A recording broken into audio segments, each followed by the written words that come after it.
And you're all set. All right, welcome to the Wednesday, March 8th Policy and Personnel Committee of Board of Education.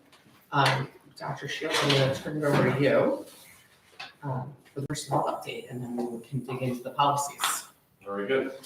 So I want to share with the board that we're having the school district represented at 2 different diversity job fairs that are coming up. One is this weekend, it's being hosted by Nassau BOCES on Saturday. The second one is the following weekend, which is at SUNY Old Westbury, that Jericho School District helped set up and invited us to. So we're going to be attending both of those diversity job fairs. Our focus is on the 7 positions that we had based on retirements. We hope that's a fruitful endeavor. It sounds good to me. Can you define for us, what does it mean that it's a diversity job fair as opposed to any other job fair? So what it does is it is a targeted fair where a sponsoring organization, so I'll take this weekend's example. So Nassau BOCES, the contact there, has been working with community organizations throughout Long Island, advertising that we are looking for diverse candidates to apply to the following jobs. So it's not just Port Washington that's attending, obviously, there's a lot of school districts. So all of our jobs have been posted on a central website for applicants to apply to. And now they're invited to come to this event on Saturday. Leading up to this event, Dr. Hines was in a video that Shannon Houlihan helped put together on behalf of the district. You can find it on our website, under the HR tab. And that video was part of a showcase of all the districts that are attending the Diversity Job Fair to promote us to applicants that are interested in coming here. We'll have staff in attendance on Saturday. We'll be meeting applicants and screening them and bringing back resumes for us to discuss, as potential applicants. That's great. Yeah. For the purpose of public notice, since we're talking about it, so everybody can easily look, can you remind us what the 7 positions are that we're targeting right now? I don't have I'm the list sorry. right in front of me. As I was saying it, I was thinking 7, that's a lot. I don't have the list right in front of me. Okay. But, yeah, I can get that for you. And we are still advertising in all the normal places that we usually advertise. Yes. We're just hopeful that this gets us a broader audience. Yep. And, local universities have been made aware of it, organizations, that focus on diverse applicants have been made aware of it as well. So we really hope that, this gives us, a more diverse pool for us to look at. That's great. I mean, it seems to me that having your applicant pool be deeper for any position is always a benefit, right? It just means you have more people to choose from. Any questions from the community? No? Sounds great. Okay. Great. So the next item on the agenda is on policy 1530. You may recall that our recent meeting, we discussed 1530, and we were looking at the NYSSBA policy. And in that context, we said, we have 3 policies that address smoking. And as you may recall, that conversation was around how it really is just addressing smoking. And since that policy was written, or those policies were written, they've evolved the world of tobacco use to things like e-cigarettes and vaping. Mm-hmm. So what we did is we took what I did is I took the NYSSBA sample policy and I put it side by side with the 3 policies that we have. We have one that regards to student smoking, one on buses smoking, and then smoking on school grounds. So I took those 3 policies and tried to make sure that content in each of those 3 policies we currently have is represented in the NYSSBA sample policy draft that I used as the template to present to you today. So what you have there is, for the most part, the NYSSBA sample policy, which included almost all of our language in our 3 policies. The bold is language that didn't exist in their policy, but I thought was helpful because it existed in some of our policies.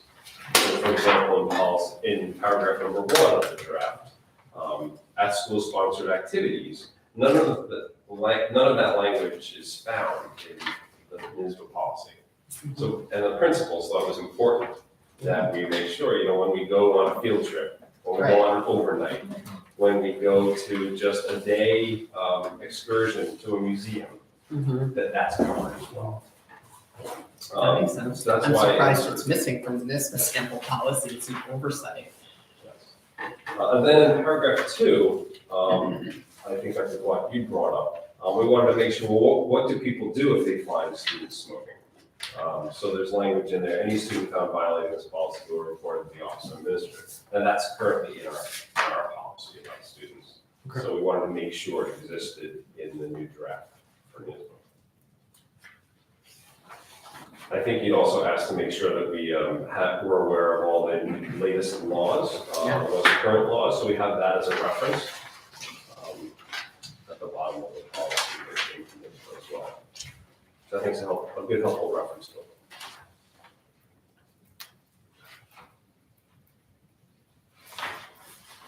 Can I ask one Go for it. probably minor question? The 100 feet of all school entrances, exits, and outdoor areas, except where that is a residence or residential property, was confusing to me. Right, so if a home is situated very close That's what I was to thinking. a school property, Right. we can't infringe upon the ability to have smoking happen on The that property. homeowner and, right. Right. So we actually have to write that in the alphabet? So that's part of the NISBA sample policy, which I just kept. So weird. So in other words, our kids can't, Go in the front lawn, right, right next to the school, right. start smoking. So they could literally do that then? So we're saying it's prohibited within 100 feet of the school entrances or exits, except where there's a residence or residential property.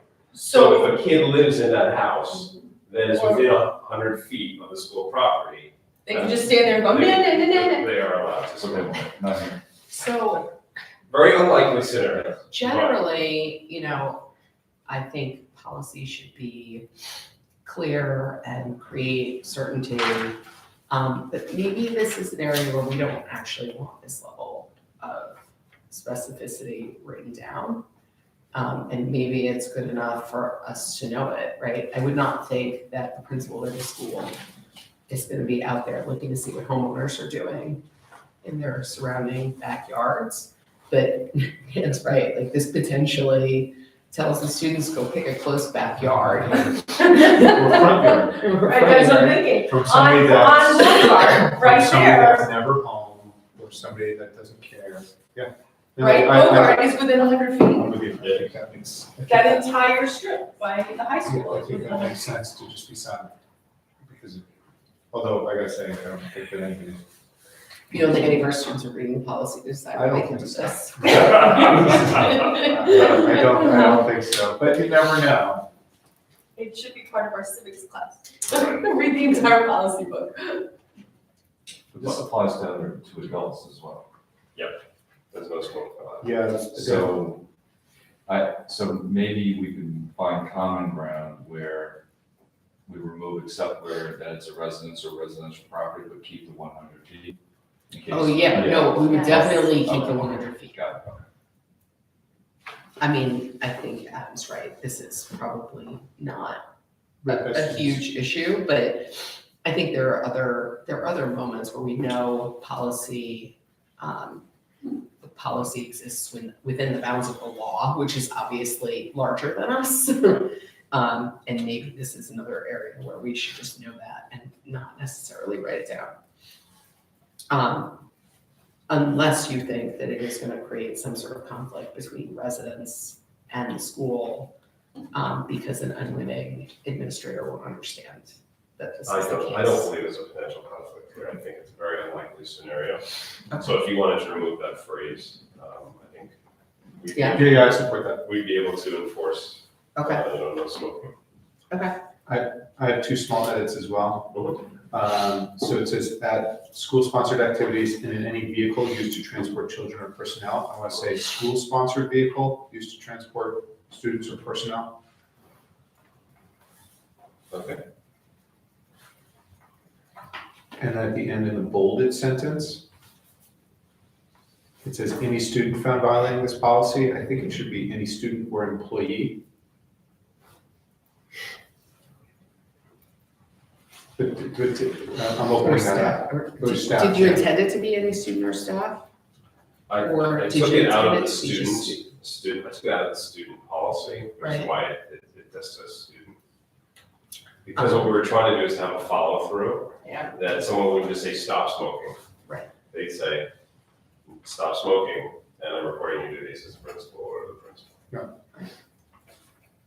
So, I guess it's a judgment call. Were you explicitly doing this thinking for a staff person, it's enough to say, hey, stop smoking, because whoever's telling them not to do it is I would already think that they were supporting more likely to comply, and then the student, we may need to do some follow up. it. Mhm. Okay, that's fine. We can just leave it as student. I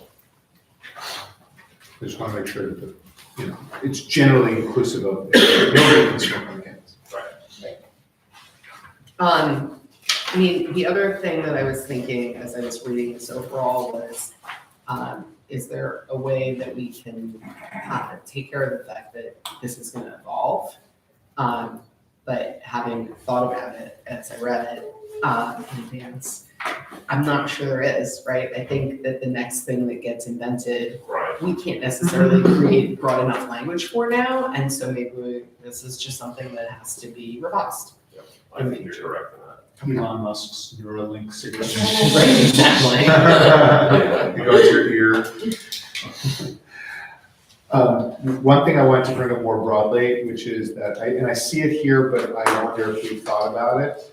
And it's not for today, but, right, marijuana has become very legal in Massachusetts. It's become sort of mostly legal in New York. I see cannabis listed here, but I wonder if it requires a separate policy. It clearly was like included under illegal drugs when it was completely illegal, but it's now no longer illegal. And so I just wonder if there's like a vetting of the policy where we need to think about whether we need a separate policy for cannabis or whether it's basically inclusive of smoking, especially given all the ways that you can ingest it. Right. Okay. Oh, interesting. So, Right.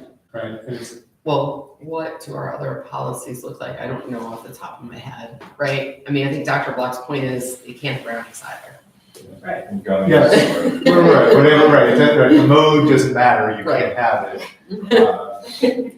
I think our, for example, our code of conduct speaks to students being under the influence. Okay, So that helps us cover any type of, Right. okay, product that is influencing the behavior of a child. okay, I feel comfortable with that. I Yeah, just want to make sure that we are up to date with the changing laws. That's it. Yeah, sure. You're right, because that's going to continue to evolve. that makes sense. I mean, because I think given, I guess smoking and vaping are not exactly the same, but this feels very aimed at, you're polluting the environment around you too for other people. But you're good with that? Yeah, I'm with- And soon we'll see a new code of conduct too, so we can have this Sure. conversation, make it a little bit easy to the code of conduct. All right, so with your permission, we will make those edits That's great. and put it on for first reading. Yes. Great, thank you.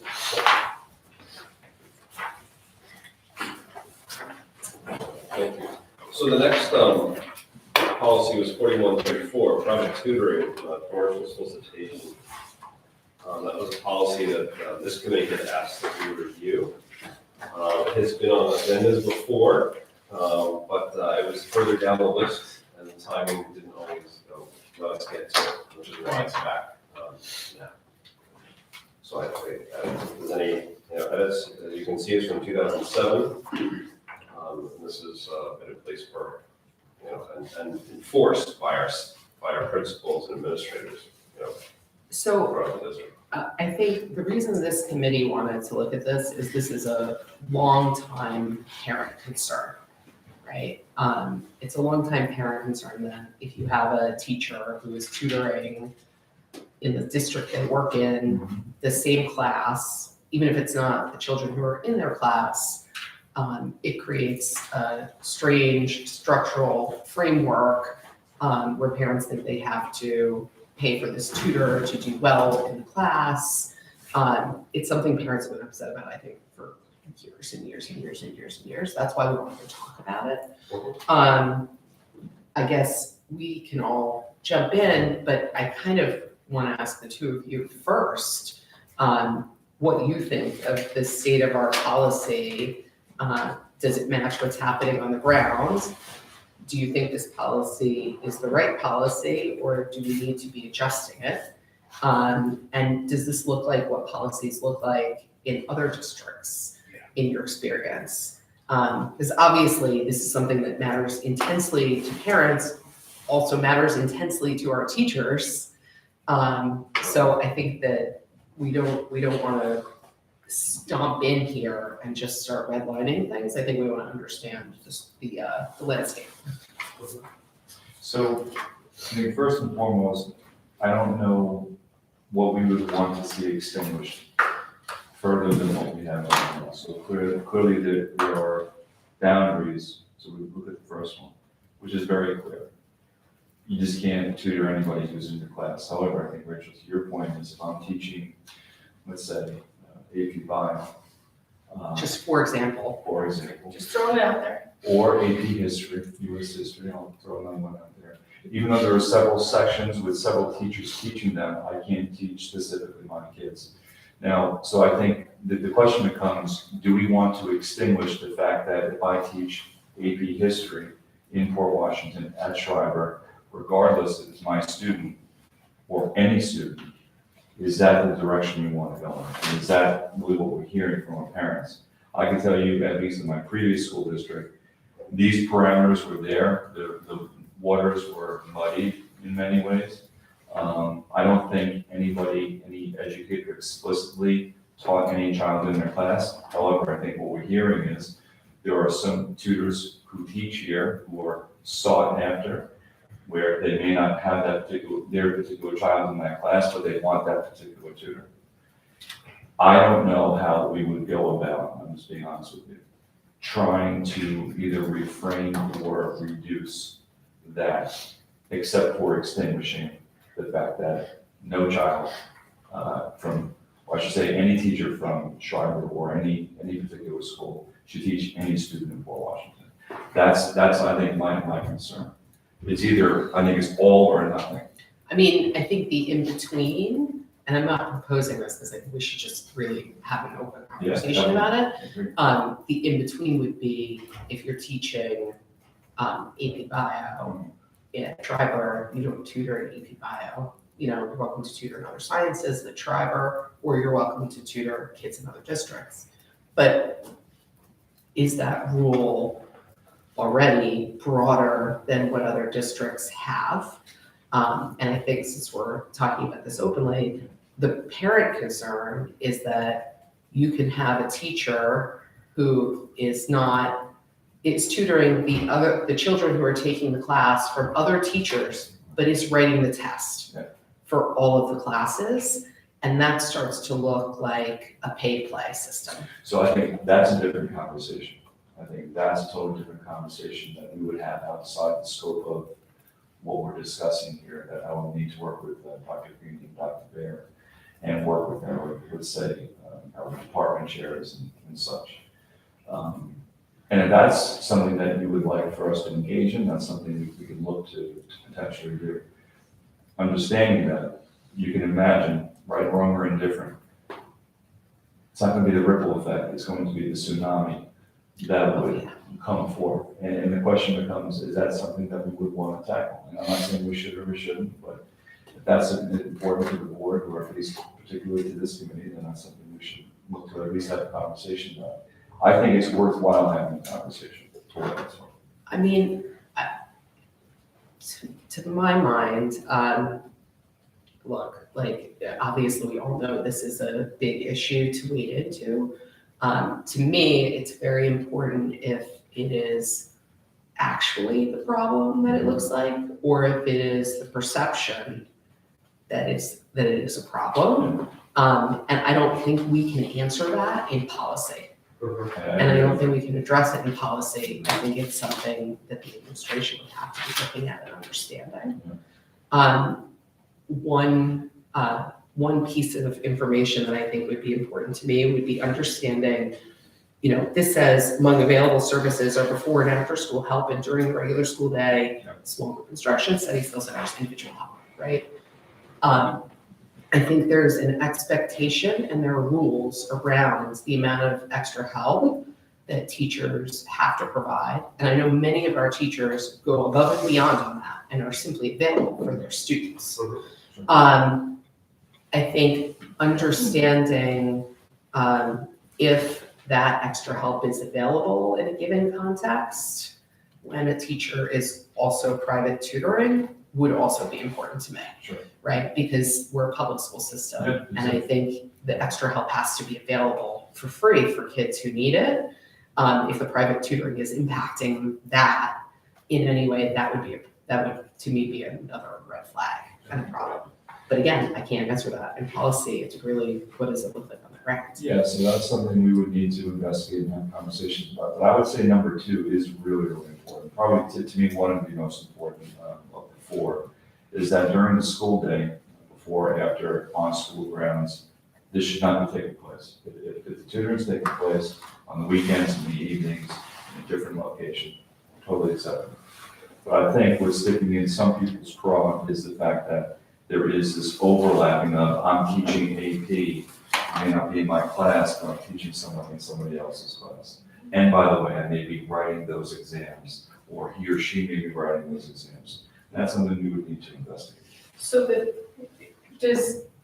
would those kinds of things fall under potentially regulation and how they get executed, how the policy gets executed by your office or your administrators? Yeah, I would listen, and we throw this word around a lot, or phrase around, past practice. I would need to know what those past practices are and what's happened culturally, let's say, over the past 5, 10, 15 years. Listen, without getting too much into the weeds, I think if you allow us to do what we need to do administratively, to have these conversations with Dr. Bear and Dr. Ganey, I think we could come back with something, at least a recommendation to this committee. And then we can talk further about it. That would be mine. I'm open to that, and I think, with a little historical addition, Dr. Shields, part of the reason that the board created your position and put you in it was to have additional oversight over exactly these kind of things, because our administration was stretched too thin. Right. And so it makes sense to me to understand what the issue is in detail and how is it functioning, because then we can understand if there are gaps in this policy that need to be filled or not. Definitely, and sorry, Chris. And I would also say too, if we're talking about, let's say, 4 content areas, are the concerns more in some content areas than in others? I'll just leave it at that. Right. I think that's important context to this conversation, that, we have a little over 500 teachers that are working for us. Right. I think we're talking about a very small, narrow group of educators at the secondary level where there's some questions, right? That's true. So it's really not about the 500, it's maybe, pervasive right, it's about a very small group of individuals that we're having some pause around, and that's understandable. So we've got to make sure that the policy that we settle into, if it's this or maybe some modifications to it, applies to all of our educators. So for example, we wouldn't want to limit an elementary teacher being able to tutor an elementary child. Right. Right? Because that's so many people Right. and so many kids that may have a need for And that. also not the complaints that we hear from Correct. parents at all. Right. Nobody is worried that their child is at a disadvantage because a third grade teacher is tutoring kids who need more help in math or reading or whatever. Right. Yeah, we definitely don't want to be overbroad. What are the rules in place right now at the secondary level about extra help? I know at Weber, there's a certain amount of time periods, lunches, before, after, that the teachers have to Right, be so there's an extra available. help schedule at the middle school, where Right. teachers are available by content area before and after school. Okay. At the secondary level, there's also the ability to go into those content area, I'll call them resource rooms or department offices, and get help from any member of the staff. Your teacher is available on certain times of the week, but you also have access to the entire department, which is a great resource. So at the high school, I mean, the clinics and resources at the high school, that's great, but your teacher, right, how much are they available? Is there, Yeah, I don't know the is it exact minutes, prescribed? I don't know the exact minutes, but students should be able to have easy access to their teaching personnel. Okay. That shouldn't And be there's a a schedule. challenge in any way. And again, I want to note, since we're talking about it publicly, this hopefully is the minority that we would even be looking at the numbers. Right. I mean, I know from my firsthand experience at Weber that the kids go and hang out in the teachers' classrooms at lunchtime Yep. if they want to, right? There's a camaraderie between staff and Happens at students So, that is beautiful, right? And so you're not gonna have to go to those teachers and say, did you meet your numbers? Because they're not even counting either. Right, because they're going, for the most part, far beyond it. Right. In most cases. Yeah. Should we open up to the public for some comments while you're thinking about it? That's all, sure. I have a comment. Well, actually, I do have a comment on the smoking policy, a question on the smoking Sure. policy, so we can go back to that again if you'd like. My question on the private tutoring policy, I guess for Dr. Shields and Dr. Hines, in terms of sort of recognizing the scope of the issue, what we believe to be the scope limited to a small minority of staff, are staff required to report in district private tutoring activity to their building administrators? And is that something that might be valuable through policy? In the effort to maybe allow building admins to be proactive in mitigating potential conflicts, or, the landscape may shift. We may have a new teacher or a teacher who starts administering these services and hasn't before, or is starting to tutor in a new subject. Rather than waiting for parents to flag the issues and get angry about it, is that something we would want to know? Just to clarify, are you saying, like a teacher should report to a building, hey, by the way, I'm tutoring? Like I started Or tutoring in this is the AP bio. number of hours? No. I started just I am tutoring in AP tutoring. bio, I'm tutoring Stryker students. Like if they're tutoring AP bio in Jericho, we wouldn't care or need to know. But if they say, hey, I was tutoring AP Chem before, now I'm gonna tutor AP bio and I'm tutoring at Stryker. Is that something that would be worth requiring either through regulation or as sort of a standard practice, so that the building administrators know and can get ahead of potential conflicts? I will share with you, there's no policy or practice in place like that now. I understand your question is, would that be helpful for an administrator to be aware of? I'll just add, if you don't with your question, if you're looking for other policies, I know the Manhasset policy went into some detail to that nature and went into some more, again, what are our surrounding school districts doing in that regard, they do elaborate on it. But to the point, is this purpose of a policy is to be broad, right? And if this is a one-off issue, then handling it in a way where we really identify what the issue is and see how we need to handle it may be better and more worthwhile than reinventing a new policy and incorporating it. So I mean, I think at this point, we're definitely not ready to propose any changes to the policy. We need to understand better from the administration angle what the issue is and if it should and can be addressed in policy. And if any of this should be changed, yeah, listen, I think the fact is, it comes up every year. right? So we have this conversation, we engage in this little dance every single year. I think it's definitely worthwhile for us, like I said, to investigate, to have the curriculum office and the principal, and speak to department chairs, and then come back with that information. I think it's a really fruitful way to spend our time. And then let's see where we go from there. I think that's perfect. And I keep saying this in various meetings, but again, this is a sea change here. Like, this has been a parent complaint, right? It that goes up the chain all the time. We all hear it, you hear it over and over again. We're having an open, public conversation about it, and whether there's an issue and how to address the issue if there is an issue, and I think that's fantastic. So when do you think we should come back to this? I think in the next couple of months we'll come back to it. Okay. So right now we're in March, let's see if we can be back here, in May or June. Okay, sounds good. Okay with everyone else? Thank you.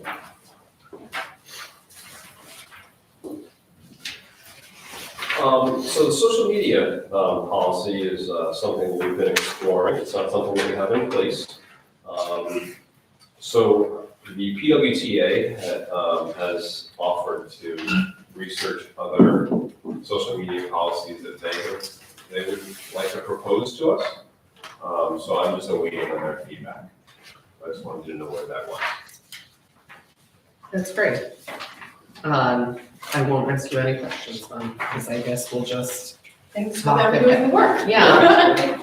Yeah, Regina was very kind and reached out and said, I know this is something that you're trying to, get your hands around. That's great. Let me try and help you. I think that that's great. The only thing that I would ask as you're talking to them is I think from a parent standpoint, sometimes what we hear is the social media can end up being this like strange, unprivate, open window into the school. Yeah. And whether or not there's a way to address that so that, parents know or more explicitly consenting to having their kids pictured on it.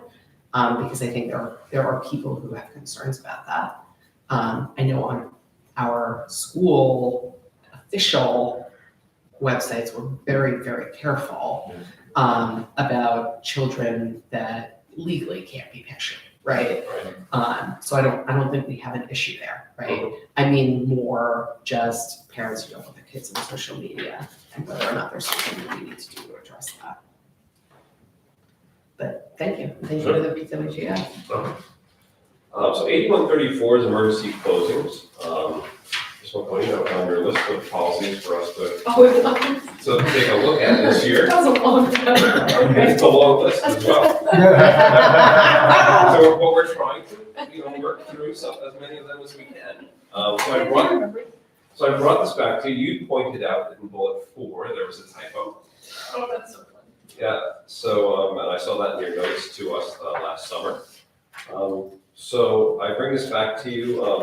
I have a feeling that was the only reason. It might have been. I very no easy. other objection. It might be very easy Okay. for us, as people can see, it's from 1994. I've given it a read through, it's still the same practices that we have in place here in the district. Okay, that makes total sense. That's my, please fix inadequate. No, Okay. So this is a typo. It's clearly a typo, right? For the public that's watching, bullet 4 says, so it's in making decision to close schools, the superintendent may consider many factors, including the following, which relate to the health and safety of children. And bullet 4 says inability of a high percentage of teaching personnel to report for duty, which might result in adequate supervision of students. I think we're striving for adequate supervision of students all the time, and so it was supposed to say inadequate. Correct. I don't think we need to even put this on for first read, right? If it's a typo, we can just change it and mark it. We should probably mark it reviewed. I don't think there's anything substantive in the change, so I think it I mean, there is something substantive, but Well, it is, we right. need it. That's- It's a very minor typo, Right. it's a very minor typo that Causes a gives huge- the opposite message that we want, yes. Right. So not first read means the board would just vote. Means we don't even need to vote. It doesn't even get put Like, up. we as a committee just decide to fix this typo and Oh, maybe we put a reviewed. Do you want to vote on it? I don't see any reason why we wouldn't vote on any change to the policy if we could vote on the other ones. I understand the typo, but it actually does completely change the meaning of it's not adding a comma, right? Right. I just see no downside to voting because can change meaning. that's, I mean, my I don't guess. teach high school anymore. Right. Let's stray into the Oxford comma right here. So my point is that like, I don't want to make the judgment call on this. I don't see any reason that the board would say no, and I don't see any reason that It's inconsequential. If you want to put it on, I have no objections to that. yeah. We can run it through the normal process. Yeah, well, but first read means that, like, I don't see any reason that needs to be a first read, let's just have a board vote on the change. So I don't think we can do that. I think you Right, have to just go- procedurally. you have to go through the whole thing. Procedurally, I would stick we to the have, process. we have to do a first read, second read, and then a vote. What we could do that might address your concern is in the policy and personnel committee update, I could highlight this for the board and say, hey, this was a typo in it. The committee doesn't think there's any reason to put this through this process where we want to mark it reviewed and just fix the typo. Are there any objections? That sounds great. That sounds great. That's really funny. I did not remember why I put that. All right. So I believe we're set on A134. Moving on to 2220. This was a policy that was discussed here this year, board officers policy. I may recall Mr. Smith was here, and he discussed how he felt that the policy was lacking in detail. And he thought it'd be helpful if other policies were reviewed. So what we did is we took a look at the NISBA sample policy, and I've attached that for you. And what I think is interesting is that our policy has more details than the NISBA policy. But the NISBA language also gives us permission to add more details if we find it helpful at the local level.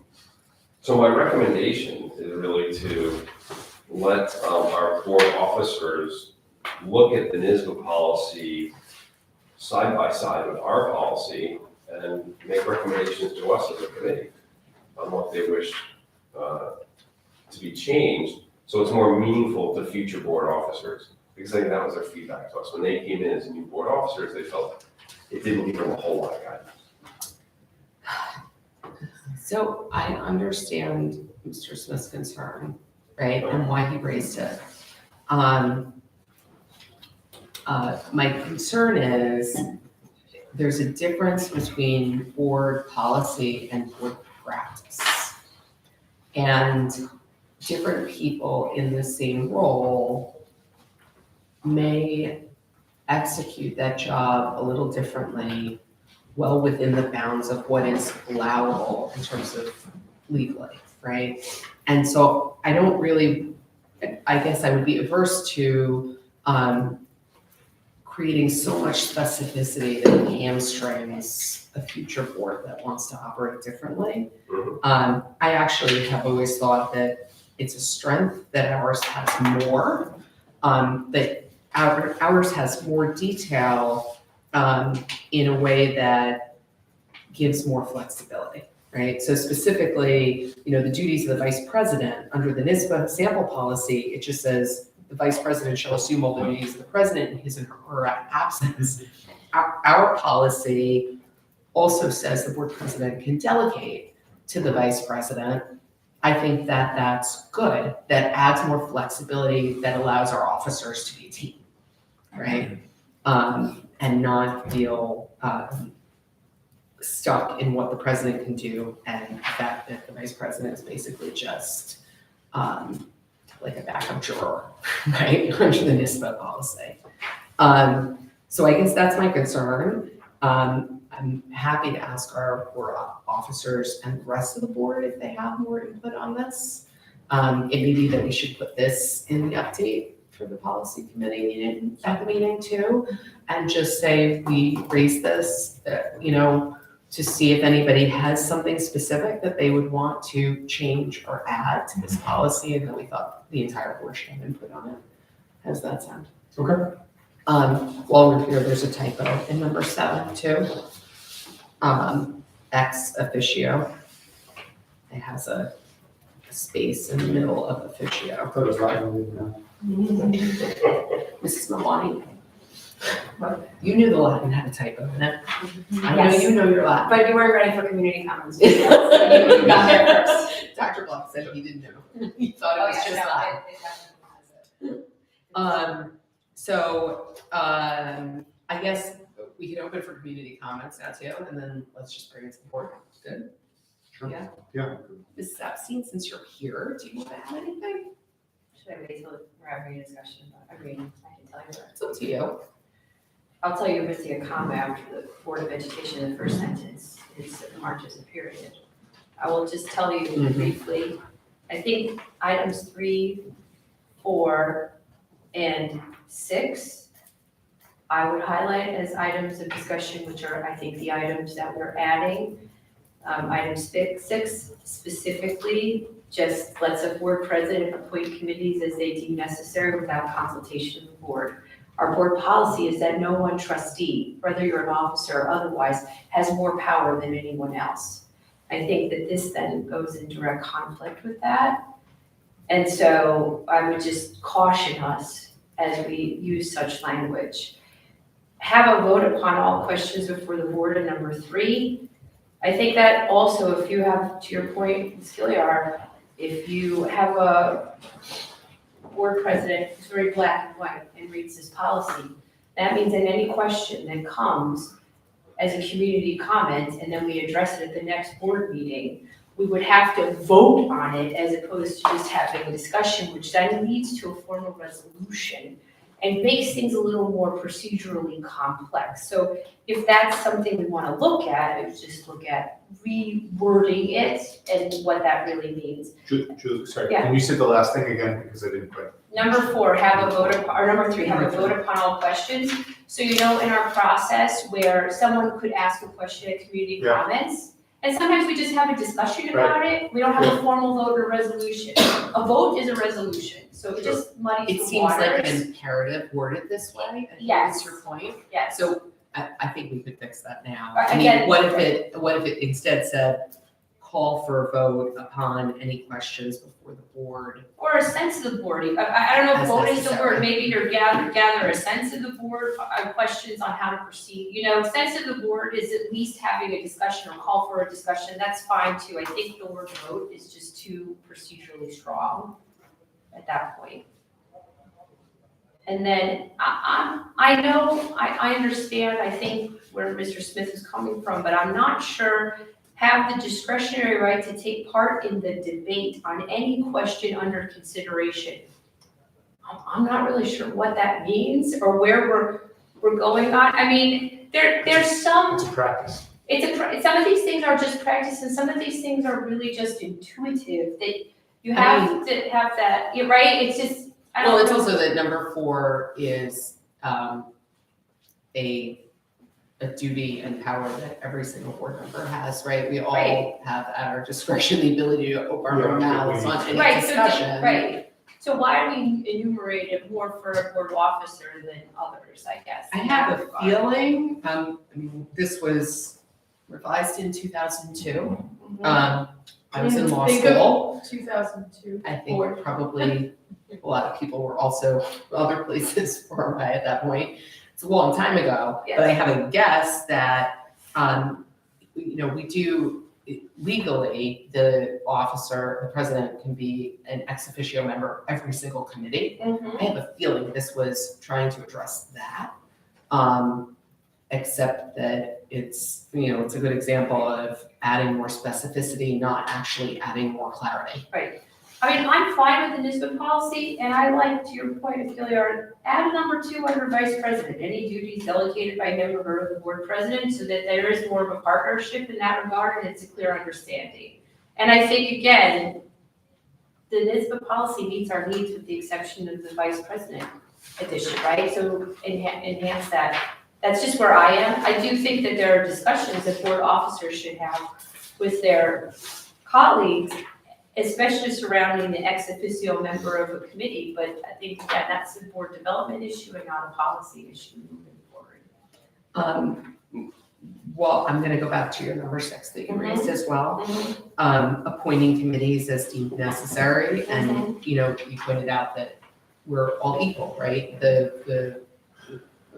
As operation of law, right, and the way school boards are set up, it's equal members and the officers serve the board. Again, I think what this is getting at, though, with a lack of clarity, is that we do have policies related to each kind of meeting we can have. And each kind of committee we can form. And in some of those, the board president is the person doing the forming with input from the committee, or from the rest of the board. So I think this is a poorly worded allusion to that. But we can certainly discuss. Well, the NISBA policy says to appoint committees with the advice of fellow board members. With the advice of fellow board members, again, is exactly what you are stating and exactly how we've been running our practices. It's just consulting. Again, I personally feel that the NISBA policy, if we just add the vice president part for the reasons I outlined and kind of discussed here, it would be fine for me. And that comma after education. A wonderful example of how commas do Change, that. yes, exactly. Any other comments from the public over there?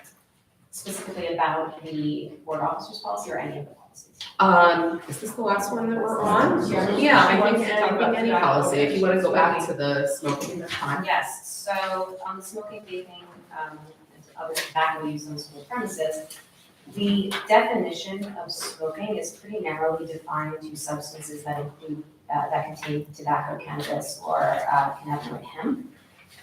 In an effort to make policy as broad, flexible, and able to evolve as possible, is that something we would want to look at? You know, for instance, there have been reports of people vaping LSD and ketamine, in some cases now, which are also being prescribed therapeutically, like cannabis. Is that something that this policy should consider or account for as it applies?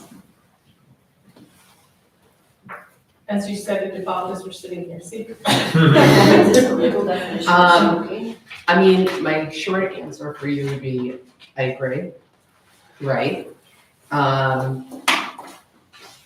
We have to be careful in our wording here because,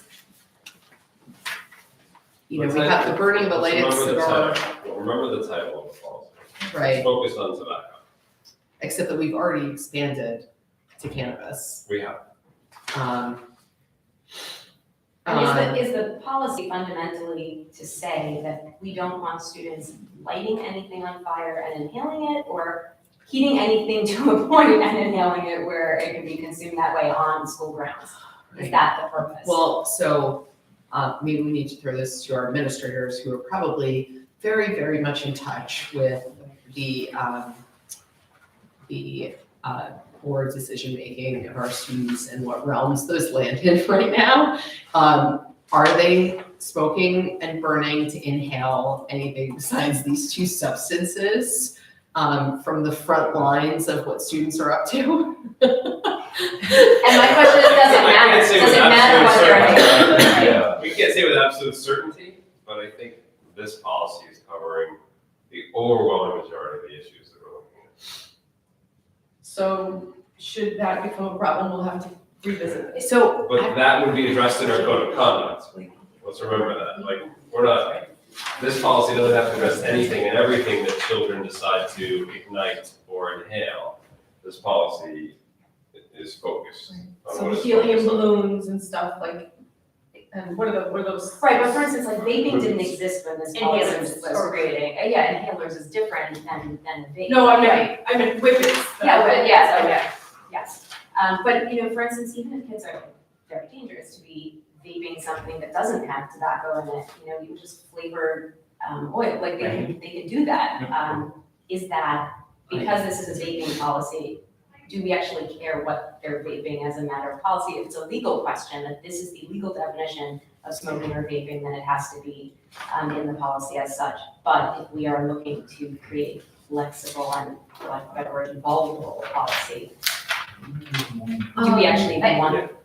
Great. I'm wondering if this, look, the references on this are mired with legality and regulation, right? So there's a strong legal background for all of this and all of these requirements. And while I don't know what each one of these said, my experience is somewhere in there, there's you must have a policy and the policy must say this, and it's probably expanded with vaping and smoking. I think to your question, is this a required policy based on those legal requirements? And if it's not, do we need to expand it beyond, and the question of lighting up or inhaling? Do we or want what to are we make it trying more to accomplish? flexible to capture things that we just fundamentally don't want kids doing at school? I guess that would be code of conduct issues. and Exactly. maybe Can that's be, just it not can be, required. but, right, and This is I'm just saying that required. this is what this policy Yeah. says, so where and how are we potentially capturing the evolution of this? I think the evolution is in the code of conduct. So, Because once we adopt this, there's probably gonna be something that is gonna make it outdated. That we just can't anticipate yet. okay, I have two questions now that I'm looking again in much greater detail. I see this sentence come straight from the municipal policy, but the burning of a lighted cigar, cigarette, pipe, or any other matter or substance which contains tobacco. That seems strange to me because I think the matters and substances are the tobacco, the cannabis, and the cannabinoid hemp, not the cigar, cigarette, pipe, which seem to be like mechanisms of delivery. None of us thought we were going to be having this conversation in this great detail. I would have studied up. But I see NISBA did that, right? Like if we were to move that and we made it the burning of a lighted cigar, cigarette, pipe, or anything else for the purpose of inhaling something that contains tobacco, cannabis, or cannabinoid hemp, or any other matter or substance, that would address Mrs. Malwani's issue. And I know it's addressed in the code of conduct, but I think that usually when the public is looking at a policy, they're looking at the policy either to figure out what they can or can't do on something in advance. I would think that is not the case for parents with this policy. They're probably not briefing their kids on what's okay to smoke.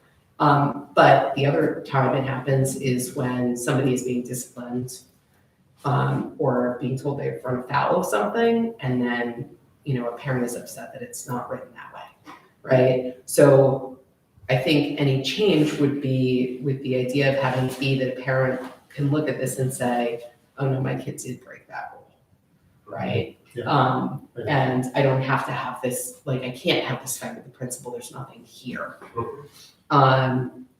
So to that end, I would probably be in favor of tweaking this to leave a little opening here. So does this help? It might have been what you just suggested. Sure. So in that parenthesis, on the setup, so the burning of a lighted cigar, cigarette, pipe, which contains tobacco, cannabis, or cannabinoid hemp, or any other matter or substance. I think that's great. The only other thing that I think was in my suggestion was, do we need some open language at the end of lighted cigar, cigarette, pipe? Or Hookah. something, right, like there. Other? Any, Right. Anything, any device, yeah, anything, they could light a straw, I mean. Yeah, or any device for the purpose of inhaling or something like that. And then my other question is, and this is my lack of specific knowledge of vaping, if vaping really doesn't fall into that list, does it? It's not lighting, it's heating. Right? So the first mention of vaping is after that very long sentence. But maybe that's fine, actually. So I think we can leave the vaping as is, because maybe the vaping is pretty clear. Especially since we're not limiting it to what you could be vaping at all. Any other comments? Is everybody okay with that edit? Yeah. And then at least we've tried to be as broad as possible, and we'll edit if we need to down the line. Thank you. And just a question on the emergency closings, because this policy was created well before remote learning was even a possibility. It's not to say that this would need to be included in the policy, but where it says the superintendent has the responsibility to ensure that operational activities continue to the extent possible, does that simply mean, the superintendent is responsible for keeping schools open in person as planned to the extent possible, or that the operational activity and the instructional activities of schools is expected to continue to the extent possible? So how are we looking at remote learning in this? That's something that always comes up from parents every time there's either the possibility of a snow day or delay or an emergency early closing. It's like, is my kid gonna have to log back on? Am I logging on in the morning? And it's understanding that the superintendent has the discretion to make that decision. Should this policy somehow address that?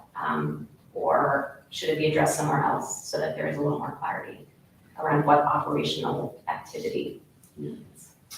So the way it happens right now, if we run out of school snow days, then we have the possibility of utilizing, depending on what time of the year it is, vacation day. If we choose not to use a vacation day, then we go to a full or some scaffolding of a remote day. I'm a little leery of putting that in policy, except maybe it's more of an informational, from an informational standpoint. That makes sense. I just don't want to potentially remove the flexibility of going either or. But you're just talking about information. Informationally to say, the superintendent, it is at the superintendent's discretion as to whether and when, under what circumstances, schedule, something like that. That does make sense. Just to acknowledge that there's been that change since 1994. 94? Yeah, when nobody even envisioned that would be possible, Absolutely. right? No, I think using discretion is the right thing, because if we get 2 weeks of snow days, I don't think anybody wants to be going to school until July. But we all know, generally we support the policy that like snow day should be a snow day. Yes. So, depending on, gosh, I know we're in March, I'm praying we don't have any snow days. But let's just say hypothetically, we had to close 2 times. Then the question becomes, are we burning something in Memorial Day? And let's say we're past spring break already. That's something we have to really consider. I can already tell you what some people think as far as what we should do. I'm not gonna say that online. I'm sure there are many opinions. So if we were to add the word discretion somewhere, again, this is like really for communication purposes, because we know basically everything is happening at the superintendent's discretion. Would it be, do we think, in the sentence right before the numbered points, or would it be under the superintendent has the responsibility to ensure the operational activity is continued to the extent possible? Would we add something about discretion there? That's where I was thinking it belonged.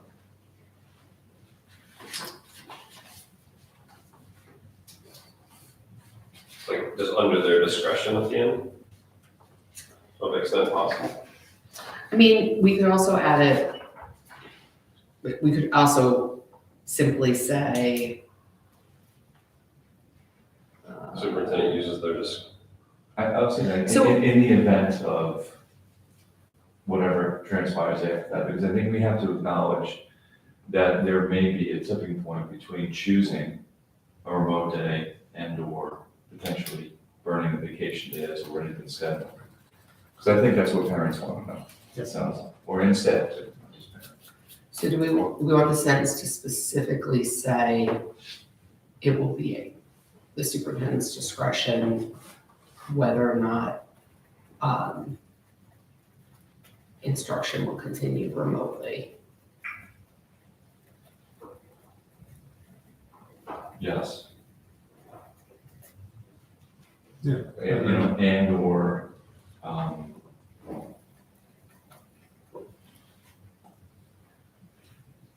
say burning a vacation day. But revisiting the district calendar in some capacity. How's that? I didn't raise that one. So what if we were to say, instead, going to the bottom paragraph, among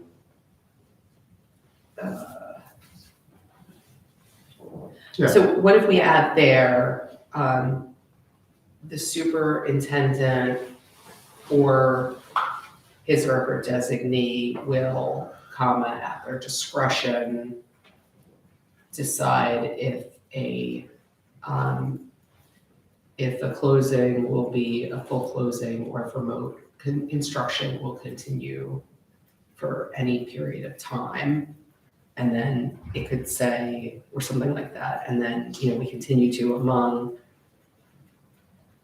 the other factors the superintendent may consider, advice from traffic and weather authorities, area transportation directors, transportation vendors, transportation leaders, school officials, personal checks or conditions, the school calendar or something like that. Yeah, so I just want, I'm just. I know you don't want to go too far here. Well, that's the thing, so let's just say a superintendent who's hired 10 years from now, 15, whatever it is, may want to just, instead of calling a snow day, traditional snow day, just say, I want to go remote. Right. And I think we want to make sure that can happen until all the snow days are utilized, and then they're confronted with. I see where Or- he's. You wanna- You're See what I'm avoiding saying? remote. Got it. You're actually Got wanting this to be less remote. Yes. Mm. He's protecting those little children. It's a philosophical decision. It is. Yeah. It is. Snow days for a reason, clearly. But someone may want to use them for instructional days instead. Correct. So, and again, I know it's I'm getting the heat, I'm feeling like we agree. How can you tell? I know. He's still giving you the friendly face. No. It must be around the eyes, it just looks at you. How about, if you feel comfortable with this, how about you allow us to come back and let the cabinet discuss this, we can revisit this, if it's okay with you. It's I okay wanna for the keep the typo. can down the road. Yeah, we already have a typo thing, but in the same breath, I wanna make sure that we think through all these different scenarios. Because I think Jessica brings up an interesting wrinkle in this. And I think we have to think deeper about it than what we're doing right now. I mean, I'll speak for myself and the committee can chime in. I personally agree with you philosophically. I think living in the Northeast, just snow day is one of the great tradition and highlights of childhood and probably of teachers as well. Yeah. And I don't think that we should just have remote learning, especially when we've had many, many conversations on remote learning and we know it's not as good, on days that we have already accounted for in the calendar for weather conditions to make it not possible to go to school, right? And we've already planned for being able to deliver the whole curriculum to everybody in 3 days less if we need to, right? I agree with you. I have no problem with figuring out how to put that in policy so that we know and parents know and teachers know, because this is a hot topic, right? We had that almost snow day, Almost, right? yeah. Last week, 2 Still weeks ago. recovering, yeah. And I lost money on that. did you? Did you? Sorry. To a child? No. Um, You all know. 'cause I was gonna say, it's definitely somebody. I had children asking me constantly, like every 15 minutes, is it gonna be snow day? Is it gonna be snow day? And I kept saying to them, I have already explained this to you. One of the perks of my board membership is I know about the snow day approximately 30 seconds before everybody else.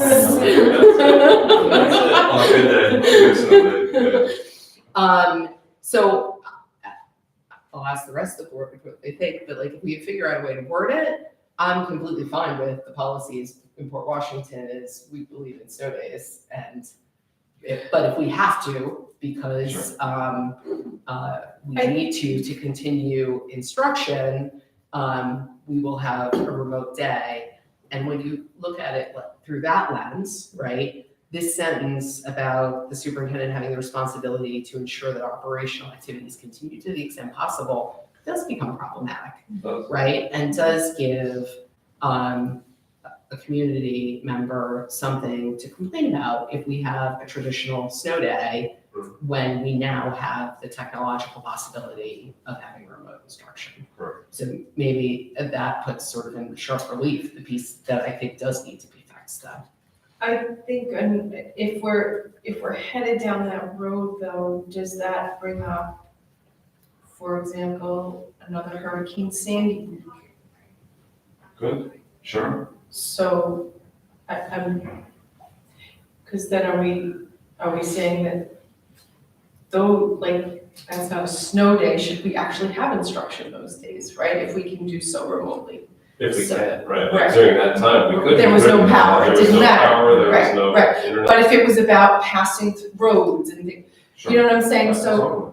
Yeah, so- it's an emergency situation. yeah, What if it's, I mean, and I know you're welcome to still say, no, we really still want to think about this, but what if at the end of that second paragraph, what we actually put in is an additional sentence that says something like, most, each school calendar accounts for a certain number of snow days. I don't know if it always has to be 3, it doesn't, right? It Like, doesn't we could already. change that if we had a different number of days in our teacher's contract, so I don't know that we want to specify the number, but each school calendar will always account for a certain number of snow Can you days. utilize those snow days? And then instead of even having to say that, say each school calendar will account for a certain number of snow days for weather conditions. If those snow days are all utilized in a given year, the superintendent or designee at his or her discretion may decide on having remote instruction for days after that, or something like that, because then the implication is there that we're gonna use the snow days first. Yes. Does that go far enough? I like that, yeah, Chris is smiling, so. I have a different perspective Again, on how do you this, know what it which means? is, look, I believe in snow days without school. But to the extent that 15 years from now, we have a superintendent that doesn't, like, I feel like that's their discretion, that is on the board to ask that question in advance and, right? And so I don't think we need to inscript this into policy. I want the superintendent to retain their discretion. Also imagine a scenario where it's December 1st and you have, a prediction of a really bad winter and you get 5 days where, you may want not to burn all 3 of those days on December 1st, knowing that you're gonna have multiple ones and you may wanna switch, because like a snow day is great. 5 snow days in a row, right, is not so great. And so I just wanna retain the discretion. I think that the executive can sort of make that call based on the scenario. it's an interesting perspective. Sounds like the cabinet needs to spend some time discussing this. Because we'll have multiple perspectives too within the cabinet. I mean, this is an area where I would be okay with putting into policy our current philosophy. I think we could have a conversation about whether or not it needs to say that you need to use all your snow days, but, could say after, 1 or more snow days has been utilized, the superintendent has the discretion, but I'm not so worried about giving a future superintendent the discretion to do something. I don't believe it. That's just where I come down. How about you? I think Adam just brings up an interesting thought in terms of, yes, we love snow days. They're mental health days, they're joyful days, they're part of childhood. But to your point of, if they've had Monday and Tuesday off and now it's Wednesday, maybe we have class on Wednesday, remotely, if that's the only choice, right? So I think that's what you're referring to. Well, especially because then, you have it later in the winter, then you burned all yours and it's diminishing returns on snow days, right? The first agreed. one is the best. Yes, the first one is the best, I agree. So maybe we just need to talk and figure out I think that's where the sentence should be, in my opinion, but I agree. I think, and it has to have the word snow day in it. But maybe we need to figure out how to word it exactly to say that there's some discretion there and make clear that this policy does not bind the superintendent to do remote instruction as the first course of action, which I think is the part that we're most concerned about, right? Yeah, I think you bring up a great point. The world of remote is Point. upon us, is upon us, and we should keep it as. Our work here is that. Yes. Put it as. Yeah, totally. I mean, the other piece, like, just, I mean, create more confusion here, but, you know, we call them snow days, but It may not be. look, we used a snow day for the first day that we closed schools during COVID because we believed we needed to close here and we didn't have an order from the state to do so yet. So we used a snow day so that they would have their weekend to get their act together and we would feel like we had more direction at that point. So I think the word discretion is important here and making sure that we're softening that sense. And then I guess let us know what you think. So we're not gonna put it on the board agenda. We'll bring it back to the We'll next bring it back to meeting. the committee with some tweak language. Do you want to do that for the next meeting or do you think? I think bringing it back to the next meeting is You can, very doable. totally. It seems like this is hopefully not a big thing. Yeah, great. We'll bring it back in April.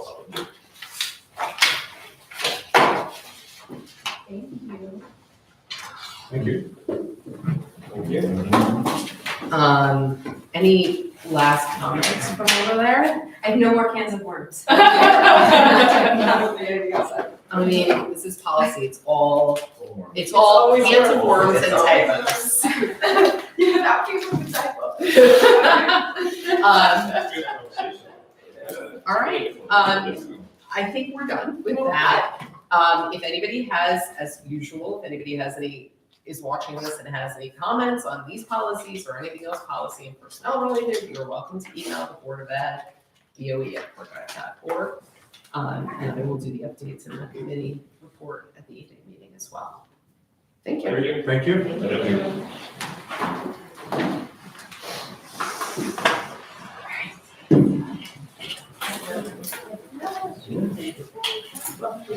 you.